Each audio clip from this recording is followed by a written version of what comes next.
बिस्मिल्लाहिर्रहमानिर्रहीम अस्सलाम वालेकुम। This is Usman Asgar, your physics teacher. Physics class 10 chapter number 14 current electricity.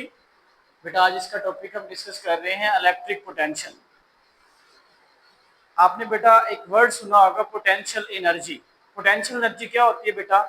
जब हम किसी बॉडी को मूव करवाते हैं against gravitational field. Against gravitational field let's suppose बेटा ये अर्थ है, हम एक ऑब्जेक्ट को ए पॉइंट से, लेट्स सपोज ये ए पॉइंट से मूव करवा के हम पहुंचा देते हैं बी पॉइंट को। अब हम बेटा आपको पता है कि ग्रेविटेशनल फील्ड डाउनवर्ड है। जब ग्रेविटेशनल फील्ड डाउनवर्ड है और ऑब्जेक्ट को हम अगेंस्ट अ फील्ड मूव करवा रहे हैं, जब हम ए पॉइंट से बी पॉइंट पे ले जाएंगे तो इसके अंदर एक एनर्जी स्टोर हो जाएगी, वो होगी बेटा ग्रेविटेशनल पोटेंशियल एनर्जी।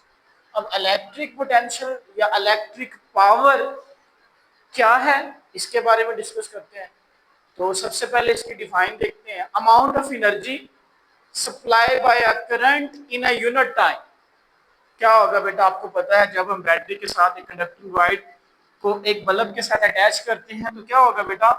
आपको पता है बैटरी के अंदर केमिकल रिएक्शन होता है। केमिकल रिएक्शन के नतीजे में बैटरी के एक एंड पे पॉजिटिव और दूसरे पे नेगेटिव चार्ज डिवेलप हो जाते हैं। जब नेगेटिव चार्ज डिवेलप हो जाते हैं, इसका मतलब है हमने इस कंडक्टर को या इस हमने लैंप लगाया हुआ, इसको भी हमने बैटरी के पॉजिटिव एक एंड को पॉजिटिव और दूसरे एंड को नेगेटिव के साथ ज्वाइन किया हुआ है।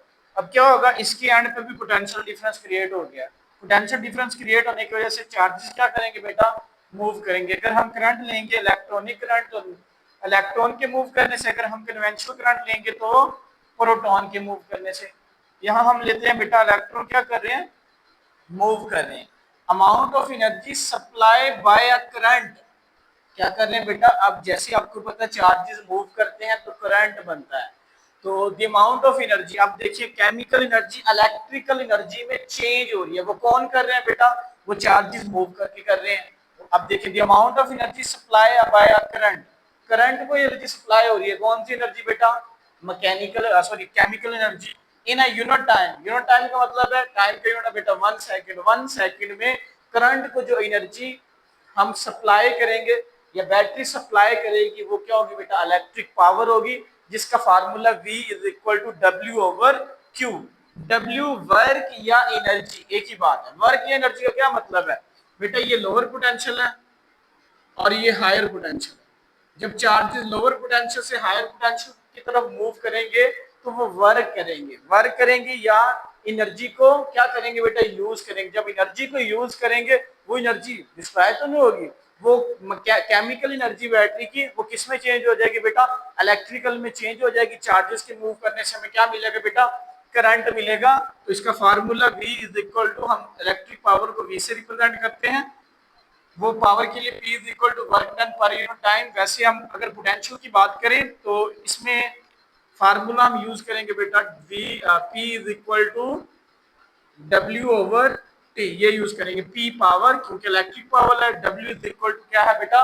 ये वर्क है divided by T time. Work done per unit time या energy supply per unit time. और यहाँ क्या था बेटा? अगर हम इलेक्ट्रिक पोटेंशियल की बात करते हैं वो एक अलग बात। इलेक्ट्रिक पोटेंशियल में आपने पहले पढ़ा है या इससे पहले 9th क्लास में इलेक्ट्रिक पोटेंशियल के बारे में देखा होगा। वो था बेटा work done per unit charge. जब हम फील्ड के अंदर रहेंगे, वो चार्जेस के अराउंड फील्ड होती है, उसके बारे में हम डिस्कस नहीं कर रहे, लेकिन वो एक पॉइंट है।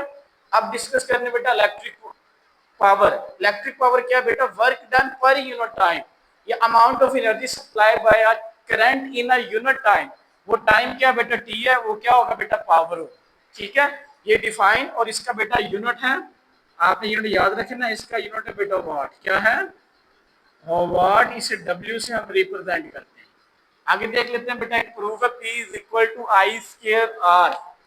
पेपर में आता है, 2 नंबर के शॉर्ट क्वेश्चन होता है, आपने प्रूव करना होगा P is equal to I square R होता है। फार्मूला आपको इलेक्ट्रिक पावर का पता है, P is equal to divided W is equal to P is equal to work done per unit time W over T। W क्या बेटा? Work है। आपको पता है वर्क का फार्मूला था W is equal to Q V। तो हम क्या लिखेंगे? V Q या Q V, एक ही बात है। अब हम T को इसके साथ डिवाइड कर देंगे, Q ओवर T हो जाएगा। देखिए हमने V Q है, Q को किससे डिवाइड कर दिया बेटा? T से डिवाइड कर दिया। अब अगर आपने यही इक्वेशन बनानी है तो v को q से मल्टीप्लाई करेंगे तो यही बन जाएगी। क्या अब हमने क्या किया, q को t से डिवाइड कर दिया, तो वो आपको पता है q ओवर t चार्ज पर यूनिट टाइम वो होता है करंट, q ओवर t की जगह हम I लिखेंगे। According to ohm law v किसके इक्वल होता है बेटा, v is equal to I R, I current और आर रेजिस्टेंस, तो v की जगह क्या पुट करेंगे बेटा, आई आर पुट करेंगे, आई से मल्टीप्लाई होगा तो p is equal to I square R हो जाएगा। ये 2 नंबर के ये शॉर्ट क्वेश्चन पूछ सकता है, आपने यानी इलेक्ट्रिक पावर की डिफाइन लिखेंगे, साथ आप इसका फार्मूला लिखेंगे, यूनिट लिखेंगे। अगर आपसे ये पूछा जा सकता है prove that P is equal to I square R P, तो आपने ये सारा बेटा प्रूव कर देना है। अगर आपको बेटा इस पूरे टॉपिक में कोई समझ नहीं आई किसी भी बात की, तो आप कमेंट बॉक्स में पूछ के, हम अगर आप पूछेंगे तो हम उसका आंसर बिल्कुल करेंगे। अब मिलते हैं नेक्स्ट लेक्चर में, टेक केयर, अल्लाह हाफिज।